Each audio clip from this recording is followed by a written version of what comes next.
Anxiety is not always a problem to solve. Sometimes, it is a signal. A signal that something inside you is asking for attention. A signal that you are standing near a decision. A signal that life is no longer letting you stay asleep. Because the most unsettling feeling in a human life is not fear itself. It is freedom. Not the kind of freedom people celebrate in words, but the kind that leaves you alone with responsibility. The kind that removes excuses.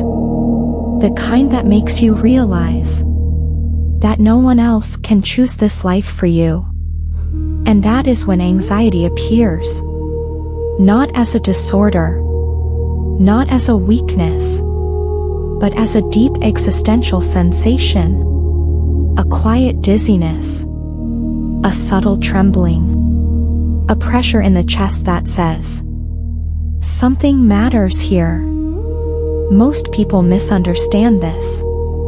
They treat anxiety like an enemy, like a malfunction, like proof that something is wrong with them. They want it gone immediately. They want silence. They want comfort. But what if anxiety is not proof that you are broken? What if anxiety is proof that you are awake? Because the moment you become aware of possibility, you also become aware of consequence. The moment you realize that life can move in different directions, you also realize that your choices carry weight. And the mind feels that weight. It wants certainty. It wants guarantees. It wants reassurance. But existence offers none of that. Existence offers choice. And choice always comes with uncertainty. This is where anxiety is born. Not from danger, but from openness. Not from collapse, but from potential. This insight was explored deeply by a thinker who refused to reduce human life to simple explanations. His name was Søren Kierkegaard. He understood that anxiety was not merely psychological. It was existential. A confrontation with the unknown, with death, with responsibility, with the vastness of being conscious. From the moment we are born, we are thrown into a world already in motion. We did not choose the rules. We did not choose the timing. We did not choose the circumstances. But we are still required to choose. And this tension creates anxiety. Because we want safety. But life demands movement. We want certainty. But life unfolds through risk. So the mind begins to search for control. It calculates endlessly. It delays decisions. It waits for perfect clarity. And that is where anxiety turns corrosive. Not because anxiety is evil, but because it becomes stuck. When anxiety does not lead to action, it turns inward. It becomes rumination. It becomes paralysis. It becomes avoidance. Slowly, life starts to shrink. Not dramatically. Quietly. You stop choosing. You stop committing. You stop stepping forward. And comfort becomes a prison. Kierkegaard saw this pattern clearly. He believed anxiety could become either a doorway or a dead end. The difference was not the feeling itself, but how the individual responded to it. Anxiety, when faced honestly, reveals where meaning is hiding. It points directly to what matters most. Because you only feel anxious about what has significance. You do not feel existential anxiety. about things that are meaningless to you. So when anxiety appears, it is asking a question. What are you avoiding that matters? This is uncomfortable to accept, because it removes the ability to blame circumstances.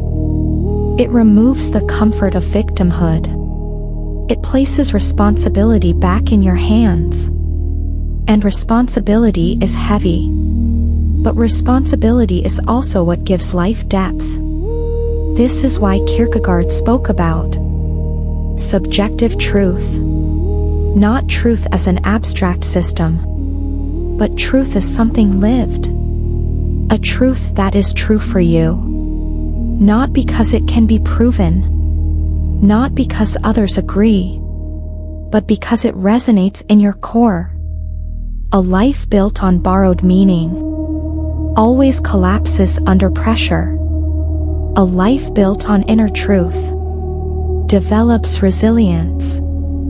This does not eliminate anxiety, but it changes its character. Anxiety no longer feels like chaos. It feels like a signal, a sign that you are approaching something real. This is where courage becomes essential. Not heroic courage, not dramatic courage, but quiet courage. The courage to choose without certainty. The courage to act while fear is present. The courage to stop negotiating with the same questions over and over again. Because anxiety feeds on endless thinking. But anxiety weakens in the presence of movement. Action does not remove fear, but it gives fear a direction, and direction transforms experience. This is why distraction is so dangerous. Not because it is immoral, but because it numbs the signal. When you constantly escape anxiety, you also escape meaning. When you drown discomfort in noise, you drown the voice that is trying to guide you. And eventually, life feels empty. Not because nothing is happening, but because nothing is being chosen. Kierkegaard warned against this emptiness. He believed that a life without commitment becomes fragmented. That a life spent avoiding anxiety becomes shallow. And that self-realization requires confrontation. Not with the world, but with oneself. This confrontation is not loud. It happens in silence, in solitude, in moments when distractions fall away, moments when you can no longer hide behind roles, routines, or expectations. And in those moments, anxiety speaks clearly. It does not tell you what to do, but it shows you where you are divided, where your actions do not match your values, where your life does not match your potential. And this is where choice appears again. You can retreat, or you can step forward. You can numb the feeling, or you can listen to it. You can wait for certainty, or you can accept that certainty never comes. A meaningful life is not a life without anxiety. It is a life where anxiety no longer controls decisions. A life where freedom is accepted, even though it is heavy, even though it is uncomfortable, even though it demands responsibility. Because freedom is not light. Freedom is weight, but it is a sacred weight, and carrying it consciously is what transforms existence from survival into meaning. If this resonated with you, share what part touched you the most in the comments. And if you want to continue exploring ideas like this, quiet, deep, and honest, consider following the channel.